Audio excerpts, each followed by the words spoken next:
dad was loved music, and he actually loved American country music. So I grew up listening to Patsy Cline and Hank Williams and Hank Snow and Les Paul on the old 78 discs. And that was the stuff I really liked. My sisters were, I've got three sisters, all who have 7 years between each of us.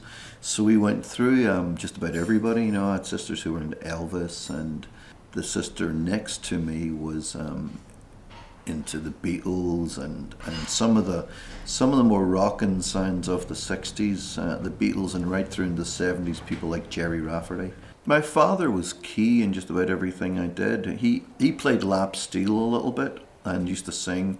There would be singing in the house at parties and stuff where everyone would just sing all these old songs, my sisters and stuff.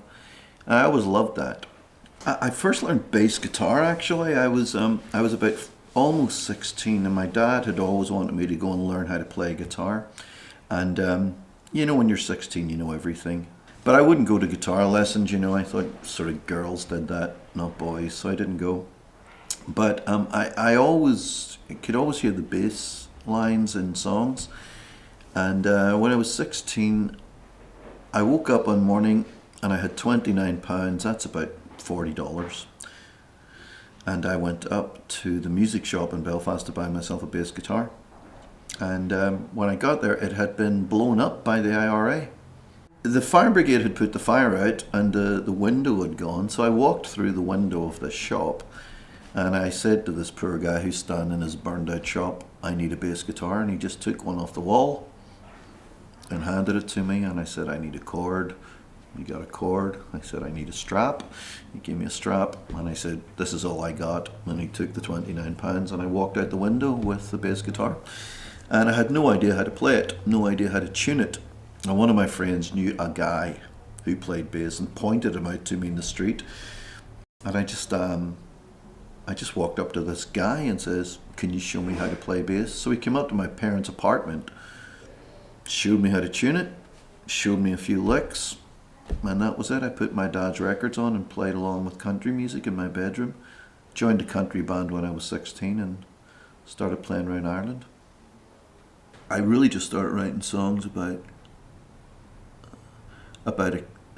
acceptance more than condemning. It was an album, I think, of encouraging songs for people who were feeling some of these things, people who didn't feel good enough. And it was one of those great moments. I recorded a lot of it in San Francisco with a friend of mine who runs a studio, and that's his business, and he's got a wife and a kid, and that's how he earns his money. But I just couldn't afford him. But he offered to let me do some stuff, and he says, we'll figure it out. And during the whole time, I'm kind of worried about how I'm going to pay for this, you know. But I think the day we finished recording at his place, and he had given me a price which was very low, but I really didn't. I still need to go on tour to pay for that. And someone called me who knew me and had heard I was doing this album and said, look, just send us the check. So it was all paid for, just completely paid for. And it didn't cost anything even to have the thing reproduced or anything. The whole album was done. And everyone who came in to play on it wanted to play on it, to contribute. So that doesn't happen often. But I did feel it was kind of a special record from that point of view. And it seems to be one that people like.